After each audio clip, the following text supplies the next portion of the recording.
Hello everyone and welcome to episode 35 of the Nurtured by Nature podcast. Today I'm delighted to be joined in conversation by the amazing Elizabeth Glenn-Copeland.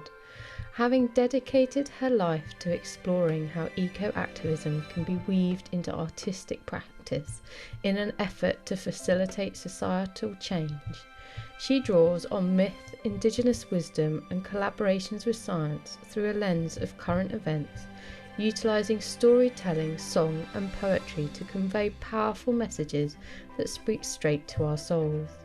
In this inspiring episode, she shares her incredible poetry, and together we weave a beautiful message of active hope for you all in these times of adversity. We discuss the impact of eco-anxiety, low-grade fear and complex PTSD that is affecting so many of us who are deeply connected to the environment, and how importantly we need not be blinded or discouraged by the popular climate doomerism, because when we look beyond this narrative we will discover millions of people around the world already doing amazing things. Elizabeth poignantly encourages us to not falter and give up, but to remember that the story is still being written. The ending is not yet determined, that we all have the ability to engage in active hope and come together with collective strength to reframe how we vision ourselves into the world and forge new ways that nurture the earth and ourselves. To begin, Elizabeth shares with us a beautiful excerpt from her incredible poetic odyssey, Daring to Hope at the Cliff's Edge, Pangea's Dream Remembered. I awoke this morning to news of children in cages, centuries-old rages rising up. Sirens scream, the Arctic burns, and an old growth forest is cut down to make toilet paper. Markets thrive while species die, while the planet's oceans heat and rise, heat and rise, heat and rise. Against this rising tide of mainstream malevolence, can anything I say or do matter?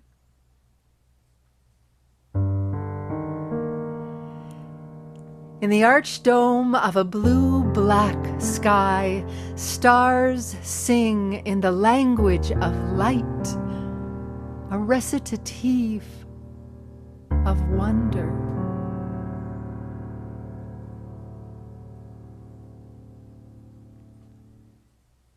O great dreamer, who art our eternal mother, hallowed be thy flame. Thy rapture come, thy songs be sung in joy at thy simple wonder. Give us this day our daily breath, and forgive us our hubris, as we forgive that which makes us complicit. And lead us not into further benumbment, but deliver us from extinction.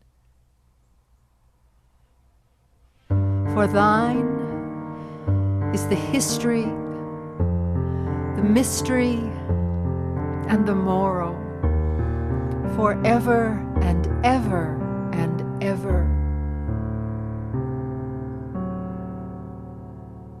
And so it is. And so it is. Welcome, Elizabeth, and thank you so much for joining us on this episode of the Nurtured by Nature podcast. Thank you, Fiona. Oh, my pleasure. I'm so excited to finally get the chance to speak to you. We connected a while ago, and I've spent some time looking at your amazing books and offerings, so I'm really excited for this conversation. But to get us started, I always just ask my guests to share a little bit about their nature story and just really how nature has perhaps been a part of your life and if that's changed or evolved or how it might have inspired you over time. So if there's anything you'd like to share to get us started, that'd be lovely. Yeah, thanks, Fiona.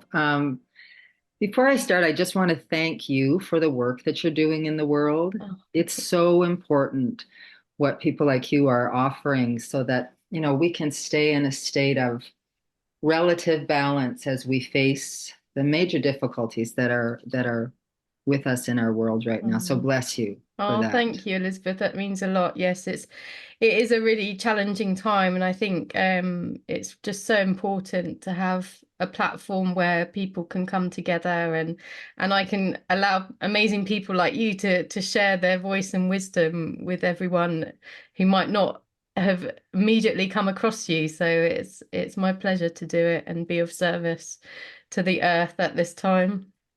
Yes, yes, Gaia is calling, and we need to answer her call. So my nature story. All right. So I'm in my late 60s. So, there's a few little chapters here. I won't tell them all, but I have certainly long had a passion for engaging with, communicating with the animate world that began in childhood in the field behind my house. Oh, wow.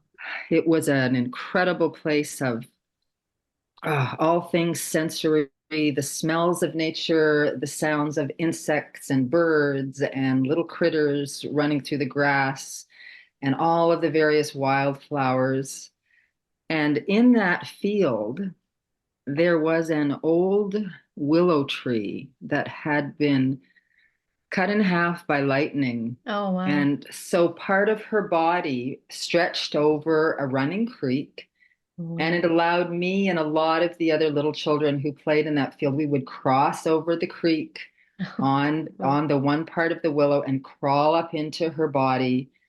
And I have to be honest and say that that willow tree, in some ways, mothered me in Mm. ways I didn't get in Yeah. in the human world. Yeah. And though we did not communicate in words, obviously, there was something about her presence Yeah. which helped me deal with some of the things in my childhood that were quite difficult. So, with her, I got into this habit of really speaking and feeling that I was held in the arms of this Yeah. willow tree and therefore in the larger world of nature.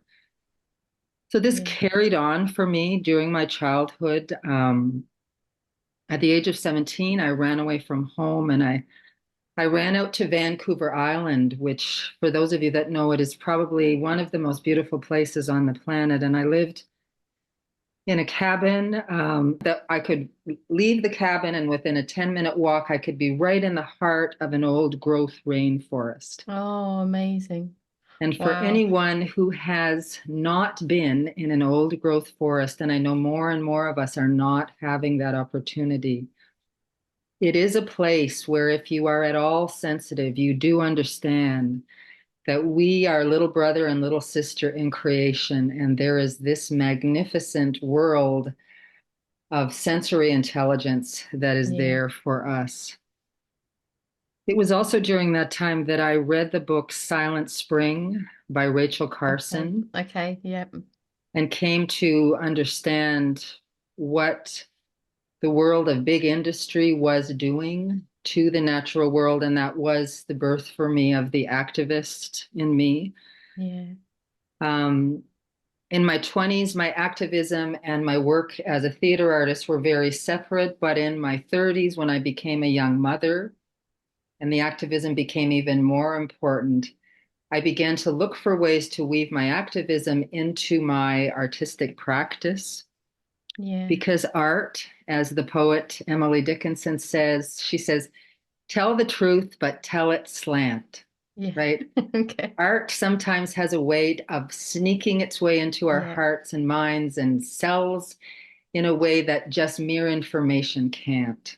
Yeah. It's something that I think is often not appreciated in society is just the amazing power of the creatives, whether that, in all its forms.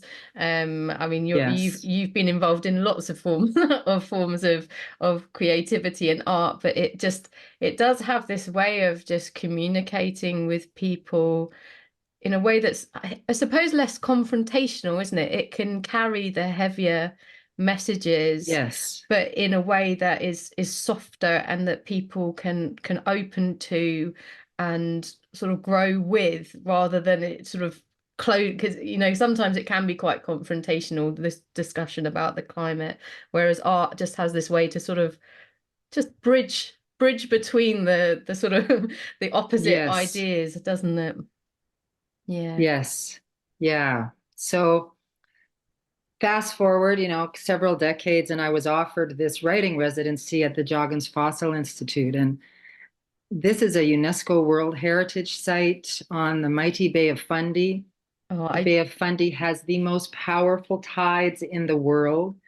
yeah, And so I wanted to go to the 350 million year old rock at Joggins and just say, at this time of eco collapse, at this time when I am struggling to deal with my own eco despair, having been an activist all this time and yeah, seeing how little has been done in the past 40 plus years. yeah, What is my part here?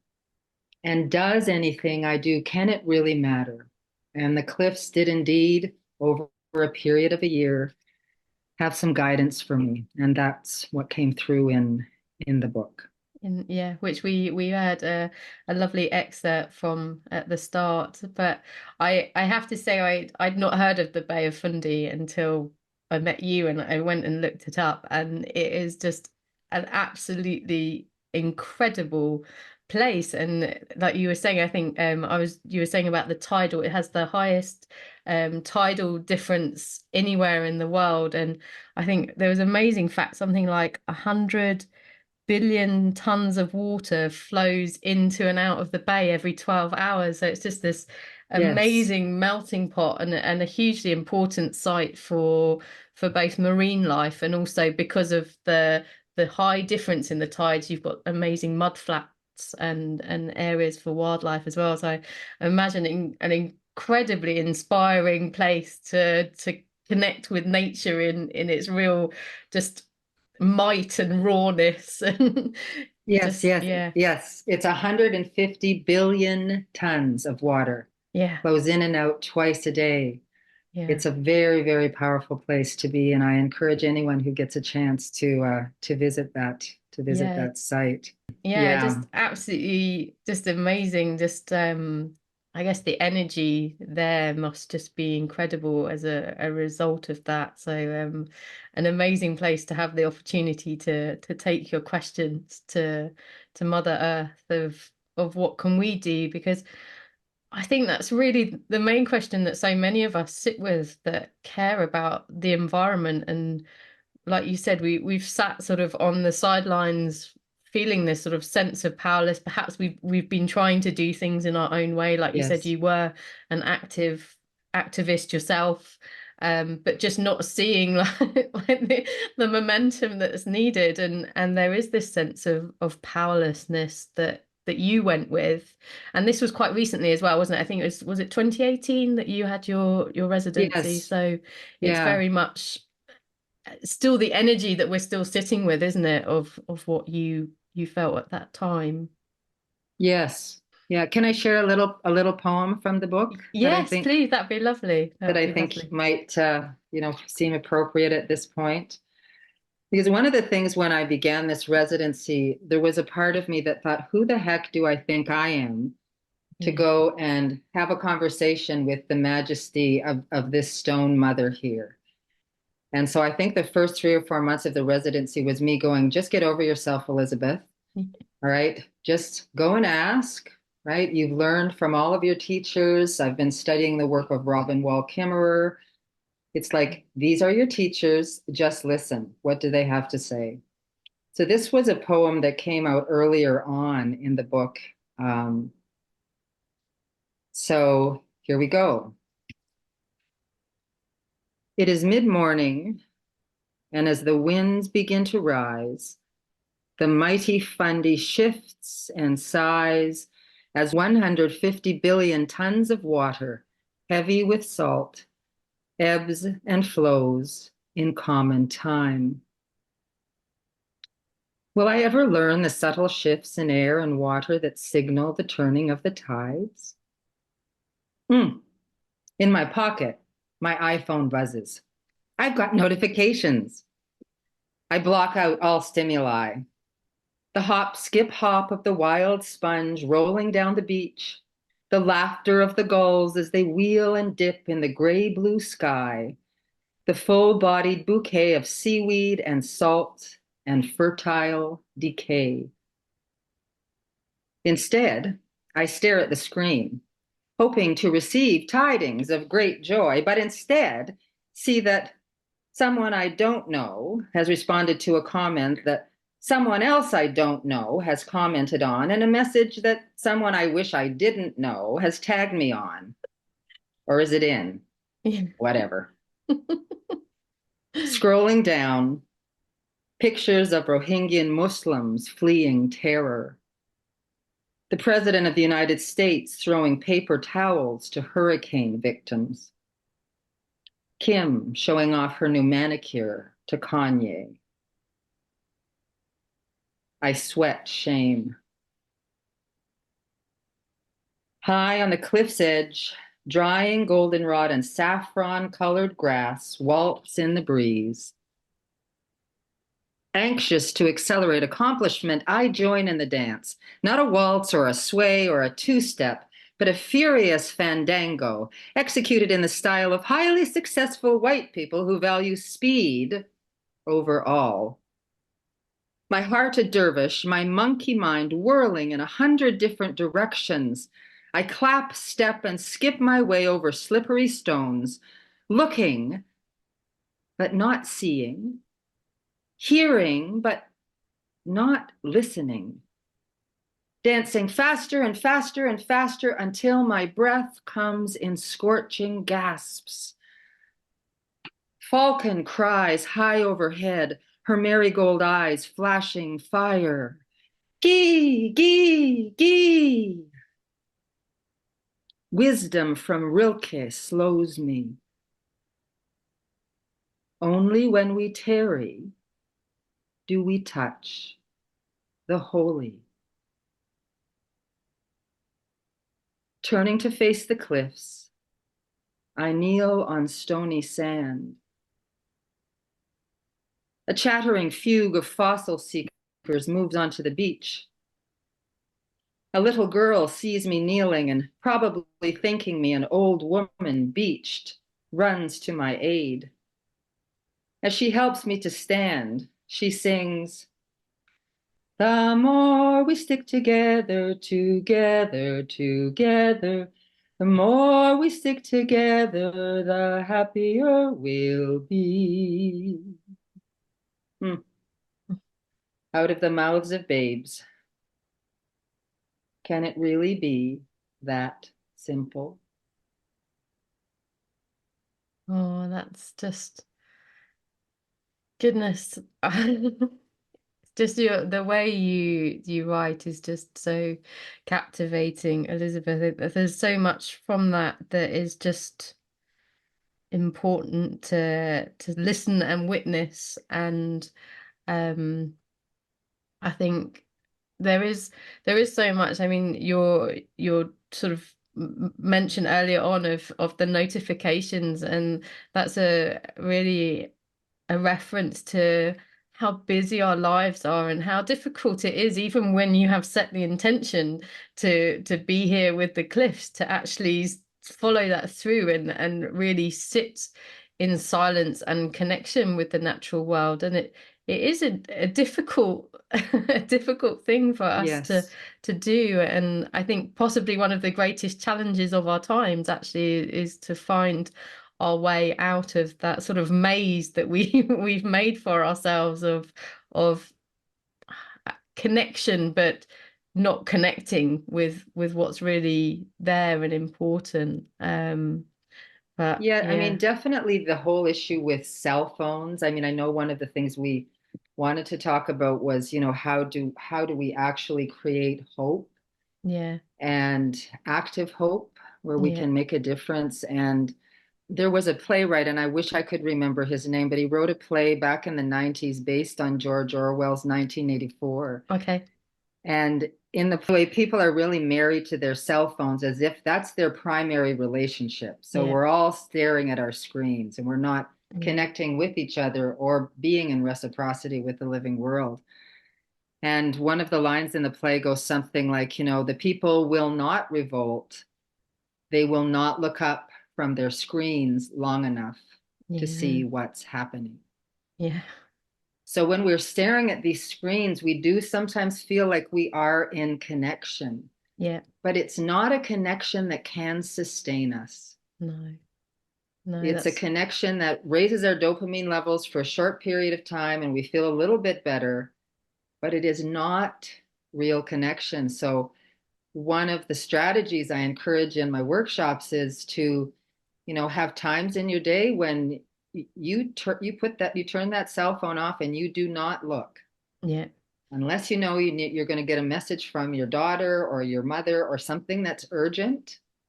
You just don't look at it. And that was part of what I had to come to terms with during that year. It's like, don't yeah. take your cell phone out with you onto the beach. It's I mean, I mean, I'm a few years younger than you, but A I grew few, up yes. we didn't have cell phones. Like, I mean, we started to get them sort of my last years of school. Um, but then they were the very basic, it was like a text message and a phone Yes. call. It was actually, a phone, and they didn't have the internet on them, so there was even then less connection than there is now. And it is really, it's amazing how quickly they have just completely, like, sort of dominated our life and our experience. And I find, like you, that actually it's almost a false connection, isn't it? It's sort of, you feel, you kind of hide behind it. Oh, I'm on, a social media platform, and I can put a post up and everyone can see what I'm doing, and, I'm keeping in contact. But I kind of, I miss as well the times when you used to phone people and you talk to them, or you'd write letters to them, or, even better, you'd go and see them and spend time with them. Um, and I mean, there are amazing benefits to technology, Yes. obviously, like us being here now and being able to see and experience and know much more of what's going around. But I think it has had a huge impact on people's mental health as well, hasn't it? And I think that's something that you refer to as well, is this sense of eco anxiety that everyone is Yes. struggling with. And we're sort of, what we experience through these platforms is shaped and tailored, and it does sort of feed into this notion of despair and sort of doom and gloom. And it's not to say that you can't be sort of, your rose tinted glasses. There is Yes. stuff going on, and we do need to pay attention, but at the same time it's coming at it with that element, like you said, of active hope is really important for the people that care about it, so that we can find our way through this eco anxiety and manage to be able to be there to support the earth. I think is really um a big challenge for us. And I think that's a lot of your work, as offers beautiful ways for people to find the way to deal with eco anxiety, and but not feel powerless, to begin to feel like they are empowered and able to do something and contribute. Yeah, I think the important thing, there's a few things in what you said there, Fiona, that I want to touch on. One is that it's important that we do not rely on what we see on Facebook and Instagram and even in mainstream media for the news of what is happening in the world. There are millions of people around the world doing amazing Yeah, things for the earth, yeah, powerful movements. And you and I met through the yeah, work of Mary Reynolds and the yeah, rewilding movement. That is a powerful movement. we don't read about the rewilding movement. We don't read about regenerative economics. We don't read about organizations that are recreating habitat, that are recreating, helping the topsoil to survive. We don't read about these in mainstream media. So it becomes very easy for us to be deeply discouraged when we just, because the truth is, as the masses are much more easily controlled when we are frightened. Yeah, yeah. Right. So it Sadly, serves a larger purpose for us to stay in this kind of low grade fear. yeah. I really believe that most of us are suffering from a kind of low grade complex PTSD that Yeah. relates to what's happening on the planet with the climate crisis, with the rise of the right, with the collapses of the economies. So, what do we do in order to deal with that? I think the first thing is to remember that these phytochemicals that are firing off that create this anxiety are part of the intelligence that nature imbued in us in order for us to survive, right? Human beings would not have adapted in those first many hundreds of thousands of years before recorded history began if we did not have these phytochemicals. Yeah. We have to understand that the bias of the brain is such, from an evolutionary perspective, that it tilts in a negative direction, right? So, meaning the good experiences sometimes roll off like Teflon. Yeah. And here I'm kind of paraphrasing from an amazing book called The Buddha Brain, which I would highly recommend everyone reads. But bad experiences stick. And the purpose of this, again, it's an evolutionary purpose. Back in the day, we really needed to remember where the snake pit was, where the bear's den was, where the dangerous other people were, where the dangerous creatures were. That served an evolutionary purpose, which now we have to be aware of and sort of know it is trying to warn us of danger, and there is danger. We have to acknowledge the danger, but then not live unconsciously in that place of low grade fear. Yeah. Yeah, Because that's when the we key. do that, our immune systems are weakened and we are actually cut off from our essential human collective power. Yeah. Yeah, I think there's so much in that. I mean, a lot of what I've done over the years has this notion of trauma. For a long time, I think PTSD was really sort of presented to people as it was something that people who'd been through something really horrific. It was that, it was the soldiers at war, it was people who'd survived horrific accidents. It was something that was sort of reserved almost for these really horrendous experiences. But actually, the more I've looked into it, is the fact that it's actually can be just these culmination of tiny, little sort of trauma. They like to say trauma with a big T, trauma with a small t, and it's like Yes. the collective of all of these small t traumas actually just get to the point that you kind of reach saturation and you can't cope, and then you find yourself in this PTSD. And I think it is a huge thing for our society. And I think, like you say, particularly people who are attuned to the natural world as well are quite often more empathetic type people. They're a bit more sensitive, so they're more likely to pick up on this collective trauma as well that we're all experiencing. And it's just, and that's, for me, that was part of my podcast, was the flip side of that, how being in nature can actually support us to move through this trauma.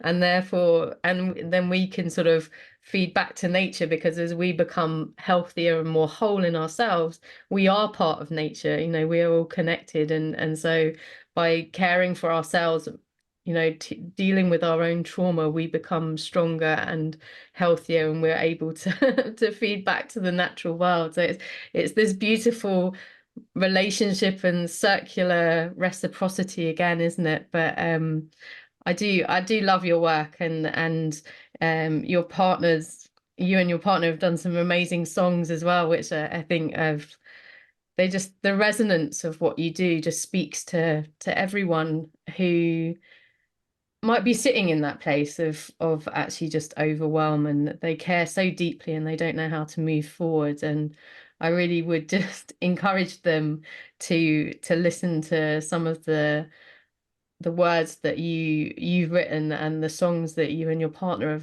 have created and sung together for Yeah. inspiration. And I want to stress here that our strength is in the collective, Yeah, right? I think we almost got in the first few years of the pandemic that the phrase "we are one" is yeah, not some flaky new age saying, that we are actually connected.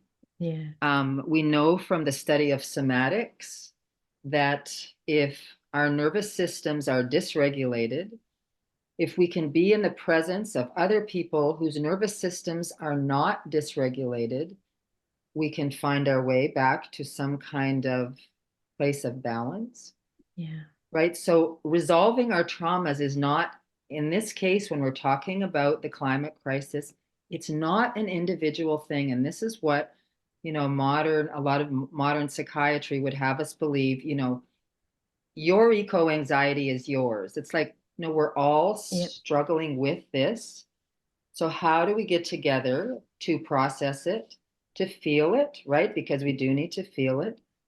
I think one of the things that many of us do is we try to skip over the grief part. yep, yeah, yeah, None of us would think it is intelligent if our mother dies that we would say, oh, I'm fine, I'm good, I'm feeling really positive. So when we hear that an ecosystem has collapsed, maybe we sit with those people who feel that kind of, pain in the way we do, and we sit and we have a good week. My husband and I do this on a very regular basis. yeah, So we can't skip the grief part.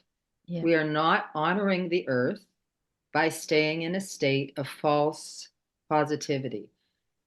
And to find more supports around this, I always direct people to the work of Diana Beresford Kroger, the eco-Buddhist philosopher Joanna Macy, the amazing indigenous environmental biologist Dr. Robin Wall Kimmerer, right? There are stages to shift our consciousness so that we can actually be present and yeah, make a difference.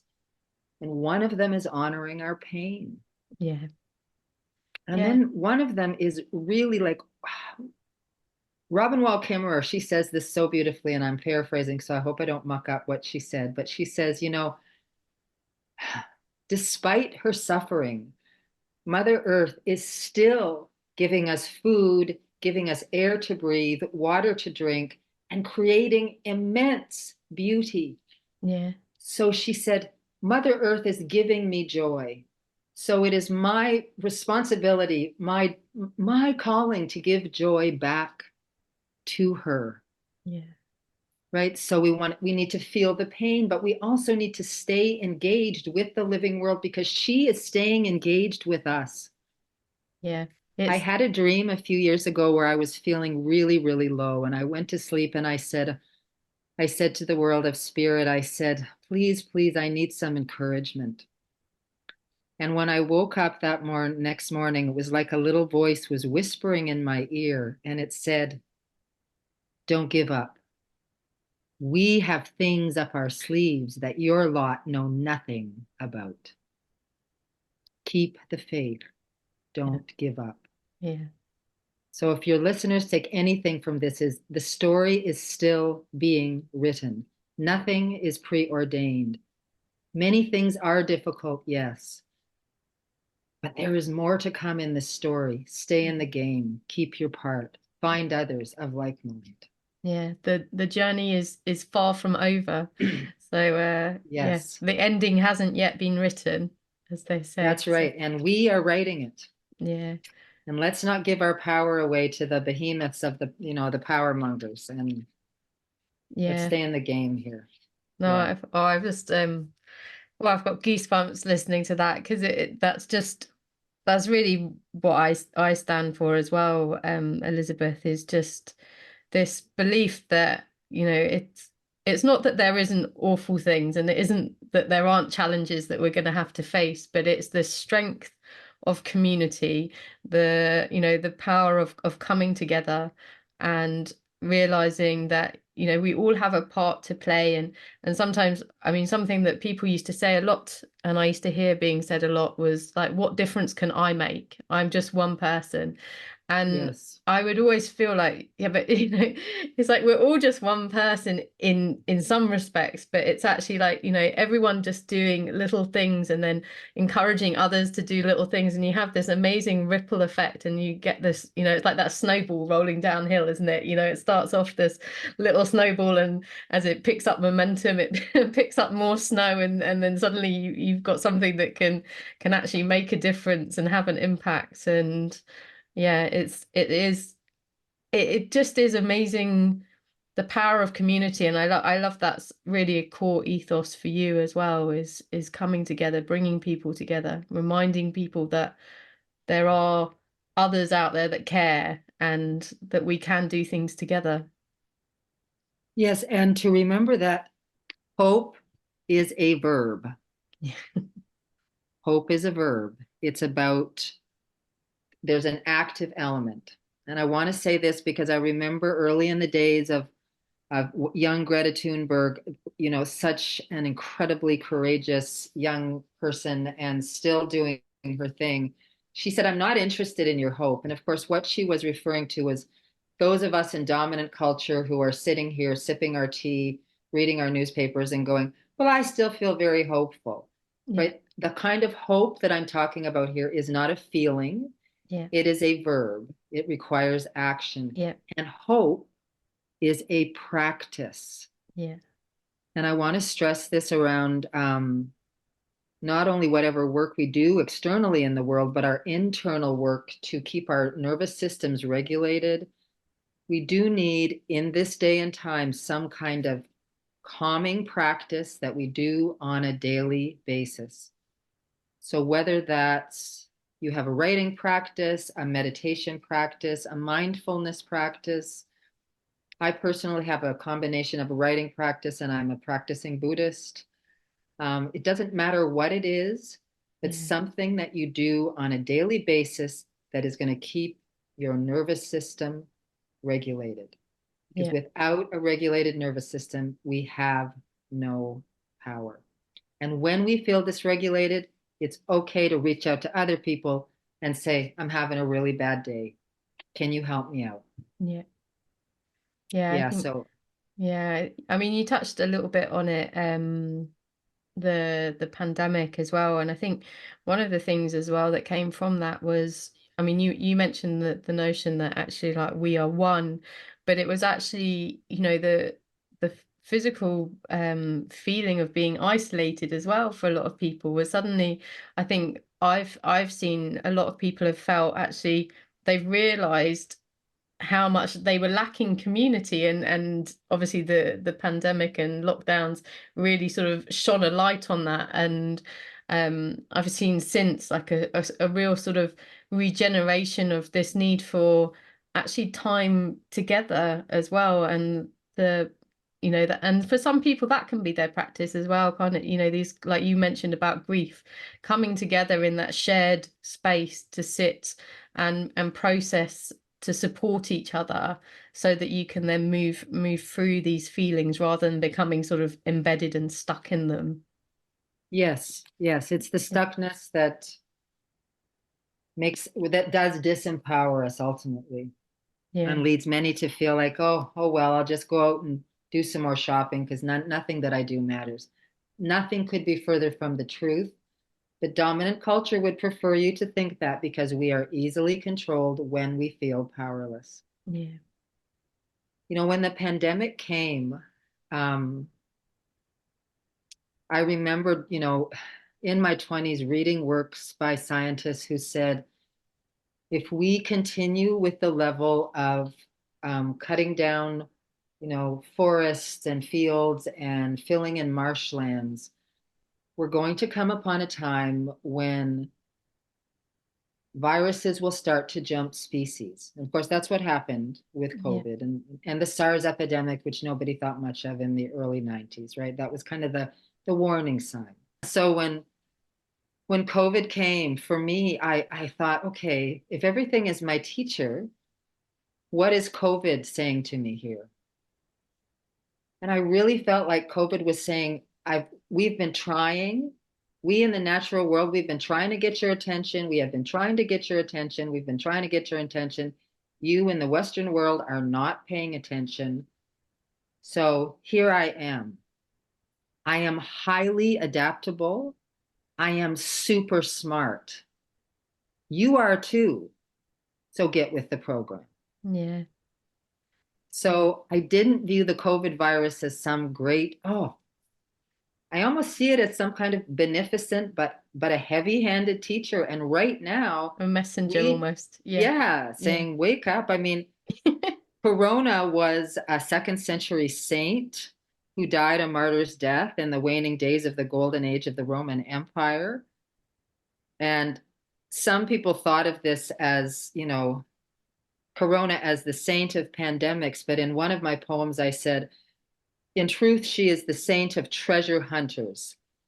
And though there will be death in these times, maybe even my own, there are treasures aplenty to be found by those with eyes to see, ears to hear, the willingness to open to the subtle instincts of the instinctive collective psyche, Yeah. not easily accessed in this dizzying merry-go-round world. And for anybody that's interested, you can find that whole poem. I did a little poem, grouping of poems that is in Resilience magazine. I'll make sure I send you that link so that you can. That'd be lovely. Yeah, we're gonna there's probably gonna be lots of links. Lots of links from this episode, because Elizabeth and her partner Beverly have got so many things that we can share. We've got lots of links internally too to offer you, and we want to be of service. We're here to be of service and support. Yeah, and So that's you're gonna have some, is it writing workshops that you're gonna have coming up soon?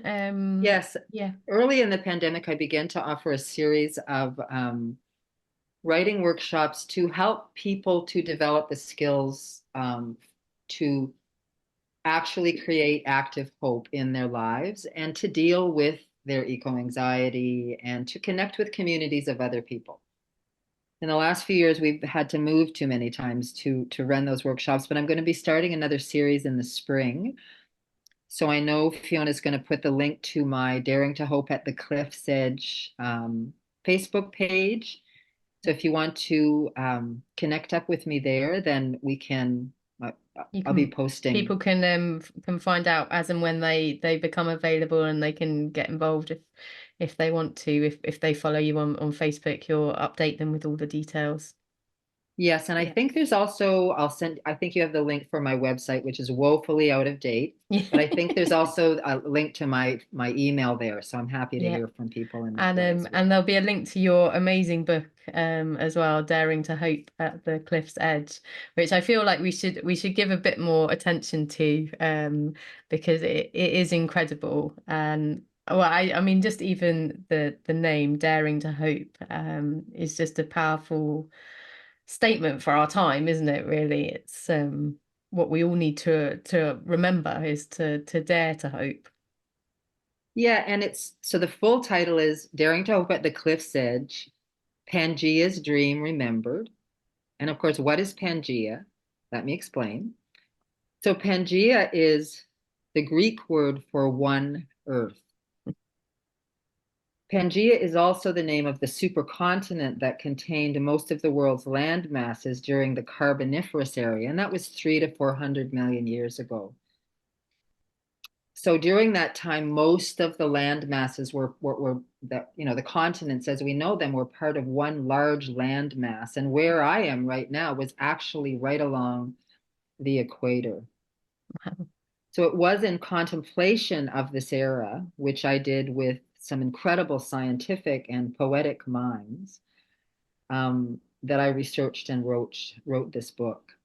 So Pangea was the time on Earth when Earth was experimenting with creating life on land, right? There had been lots of life in the water, but now it was experimenting, the brilliance of life, experimenting with what if I create these kind of things?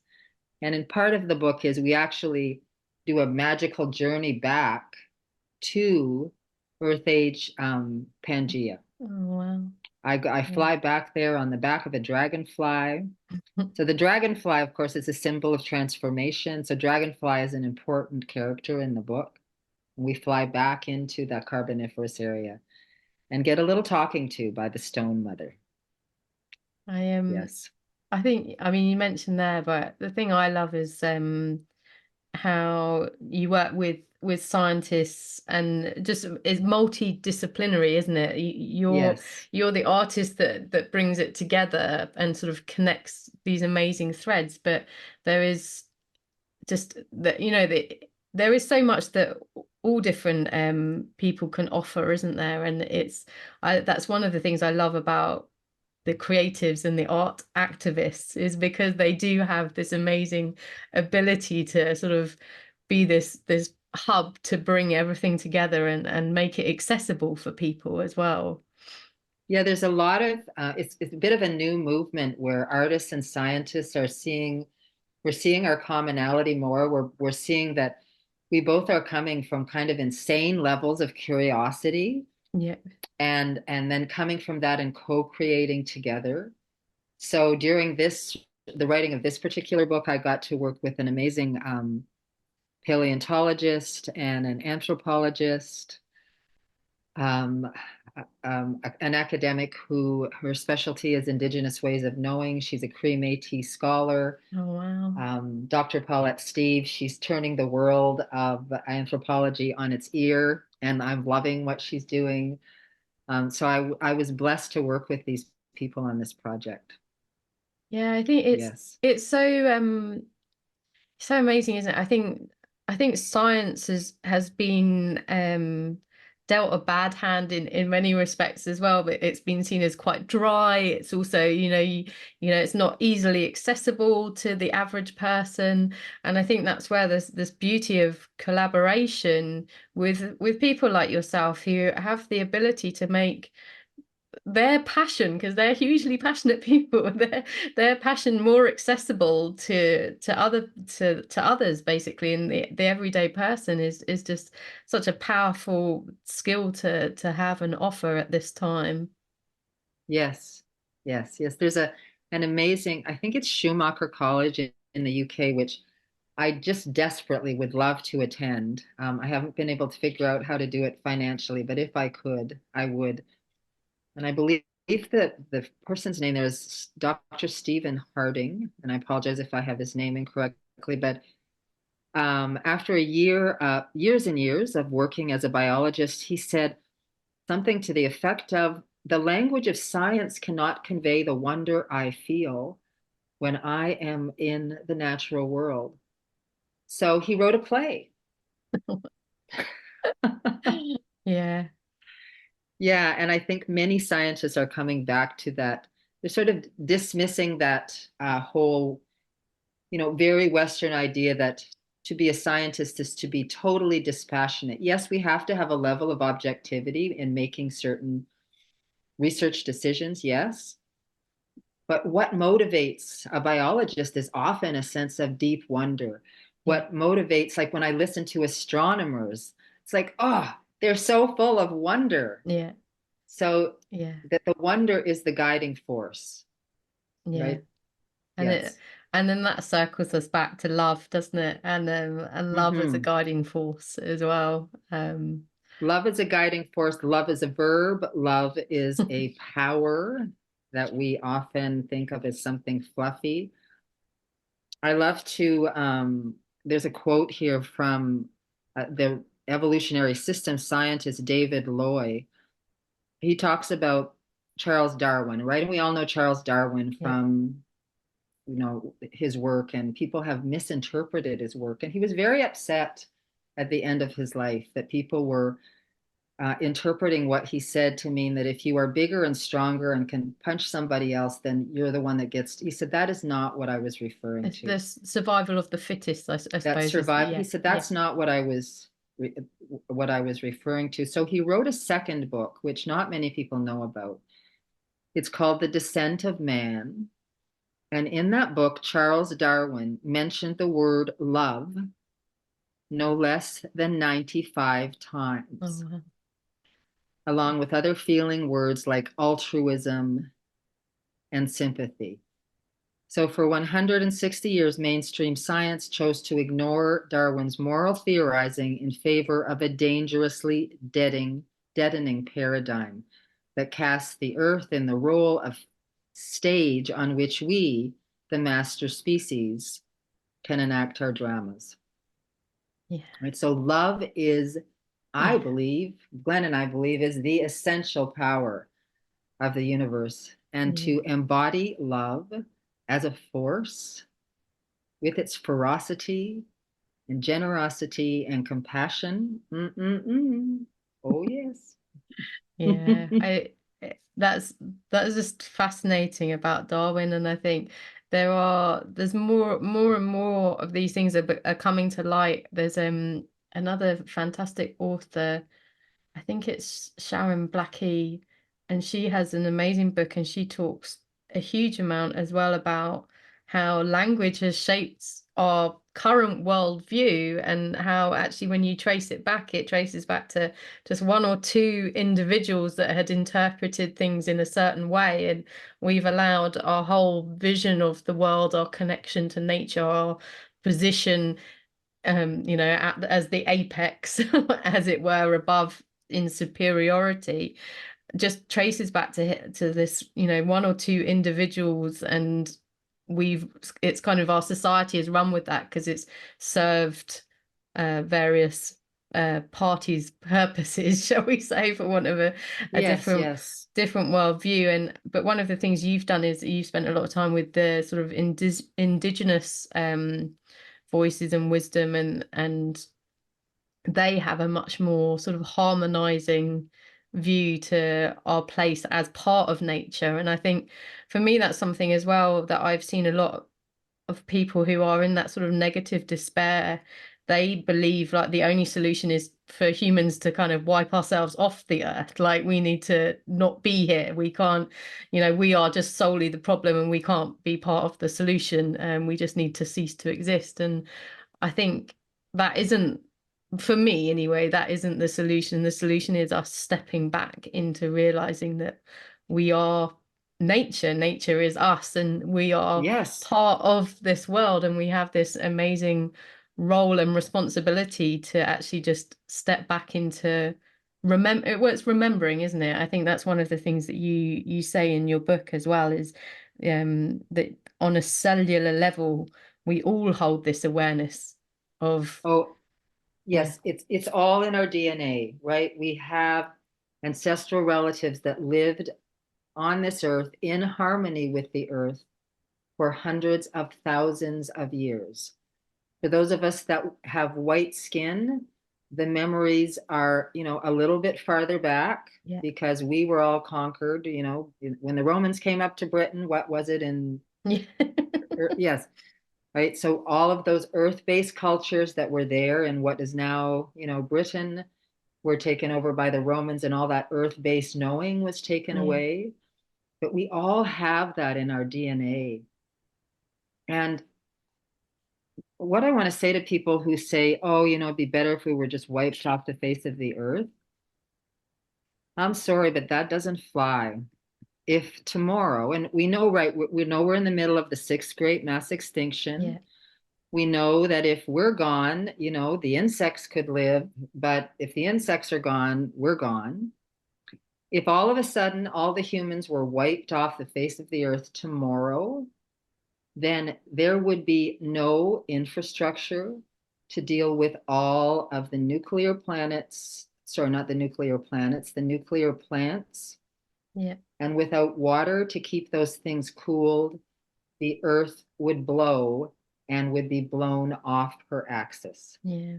So it's an amazing kind of, abuse of privilege to just say, oh, we shouldn't be here. It's like, if you really think you shouldn't be here, then do some work to shut down the nuclear plants and Yeah. stop this proliferation of, oh, we're going to have new small scale nuclear to make all our power. Yeah. The earth would be blown off her. So take Yeah. that one away. Yeah. That one doesn't work. the pull for me with indigenous ways of knowing is that I feel that it is our last and very best hope, because there is an understanding within many different ways of indigenous knowing. As Robin Wall Kimmerer says, we are little brother and little sister in creation. And in cutting down the forests and filling in the marshlands, we are killing our teachers. Yeah. Right? We are the new ones here. We need to learn from, like in the book, we meet a whip spider. The spiders have been here for over 300 million years. No, so we need to learn from these are massive intelligences, Yeah. massive intelligences. I always think of trees, and I think like people kind of dismiss them and think they're sort of lesser because they don't move. And then I think, well, how amazing is it that they can actually stay stationary in a spot and have everything that they need to thrive, like literally almost at their fingertips, and they can live for thousands of years without moving. And I just think, we just need to reframe like how we vision ourselves into the world, and how like we perceive the all of the other beings and elements of this amazing earth that we're on. And how trees are connected in Yeah. community with other trees and other elements through their root systems, and the process of photosynthesis. What a magical process. Oh my gracious goodness. Like, if I ruled the world, not one more tree would be cut down, No. because it's through the photosynthesis that we have this amazing mix, oxygen rich mix that we Yeah. can breathe. Yeah. So, yes, the communities of trees and insects, and they have all of these teachings for us. Yeah. Wolves have amazing teachings of how to live in community. Study the lives of wolves, which have been so demonized over the centuries. We have put off much of our own darkness onto wolves. Yeah. We need those predators in the systems, or else the systems can't survive. I think that there's some amazing so if I think there are articles about when wolves were reintroduced into Mm-hmm. Yosemite, isn't it? And how Mm-hmm. actually they just like they realized that they were architects of the ecosystem, and Yes. they changed everything from the courses of rivers to, I mean, it was just Yes. phenomenal. Yeah. Yeah, land that had become very deadened, all of a sudden, everything came back into balance. And I think they did something similar in Yellowstone Park. Yeah. It's amazing when you allow the natural world to come back into balance. Paul Hawken has written an amazing book, and I believe it's called Regeneration. This is part of aging. I used to have a brain like a steel trap while I would remember all these things. So I apologize to anybody if I haven't got the references quite correct. But Paul Hawken's new book, and he basically talks about how if we could kind of get out of the way of the earth, she can Yeah. regenerate in a relatively short period Yeah. of time. Yeah. There's an amazing movie called it's called Dirt, the movie. I highly recommend. The first part, you need your Kleenexes to cry about what we've done, but then it shows that if we can just allow the soil to regenerate, it can regenerate fully within 10 years. Yeah. We're not Yeah. talking about 200 years down the Yeah. road. We're talking about within most of our lifetimes. Yeah. There's a Yeah. movement in Africa where they've done this to allow places that had become deadened because of deforestation and Yeah. habitat loss, Desertification and yeah. desertification, to rebuild those areas and come back. Oh, it's amazing. And that's of course why I love coming back to how you and I met through Mary Reynolds' work. Yeah. When you can allow, even, I mean, that's one thing. If you have a home, if you live in an apartment building and there's a 4x4 little piece of dead grass out there, that can be a mini habitat. Yeah. Yeah. It's Go out and allow some things to grow in there that yeah. I had a lovely interview recently with a dear friend of Mary's, Claire Ledbetter, who has an amazing place in Ireland called the Irish Forest Garden, and Oh, yeah, so she we talked a lot, and one of the things I said actually at the end of my intro to her was when you make space for nature, you'll be surprised at how quickly she steps back in, and yes. I think Yes. this is a thing that is gives me hope, and it's something that's quite often forgotten. And I think I mean, I was very privileged to have had the opportunity to live in Africa in actually Yes. the a completely wilderness area, part of the Greater Kruger National Park, where, and one of the things that Africa has is these huge tracts of land that are designated national parks, and they're basically completely reserved for nature and wilderness, and obviously people visit, but it's, there's not communities in them. And yeah, it is.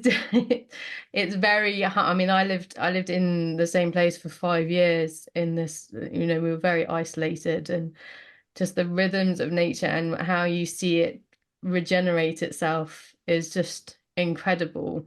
And I think that's something that perhaps, people in sort of areas of Europe and America just they don't haven't experienced. So they feel like once an area is devoid of it, sort of hope is gone. But actually, Yes. nature does just have this tremendous capacity for regeneration. And if we can just give her space and time, she can she can do a lot of the rest herself.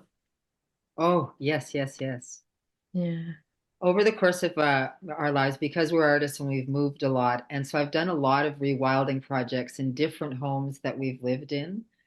Often I have to deal with neighbors if I'm in a town or a city going, "Oh, that looks terrible. Oh, you're just lazy. Oh, why don't you cut that? That looks terrible." And I'll tell you just a quick story of the last little town that I lived in where I was allowing a parcel of land out the front of the house to come back. And I could tell by the nature of the soil that the earth had been sprayed with chemicals because Yeah. when I put my spade in, there was not an earthworm to be seen. There Yeah. was nothing happening in that soil. So I was allowing two-thirds of it to come back. The neighbors were having a hissy fit. There was a local environmental organization who was saying, thank you for doing this. Thank you. And I put a sign saying, habitat renewal. Yeah. So one day, a little boy, I was sitting out front, and a little boy walked by, and he'd obviously walked by with his parents who'd said, "Oh, that person is so lazy. Look at that mess." And so he looked up at me. He was about 9, and he said, "Your lawn is a mess. You need to get out your lawnmower." So I went up to him and I said, "Do you know what I'm doing with this?" And he was taken aback because I think he Yeah. thought I was going to be upset. I Yeah. said, "I'm making mini habitats. Do you know what that is?" And he looked at me, he shook his head, "No." I said, "Oh, come here. I want to show you. I want to show you." So I took him over and we got down on our bellies. I parted the grasses so he could see all the little ants and the little spiders and all of these little new things popping up in the grass. Yeah. And he went, "Wow." Yeah. I said, "And you know that our earth is having a hard time right now." He said, "Yeah, and why aren't the adults doing anything?" And I said, "Right. So this is why I'm doing this." Oh, oh. So I created this relationship with this little boy, and his parents didn't give me the same dirty looks the next time they walked by.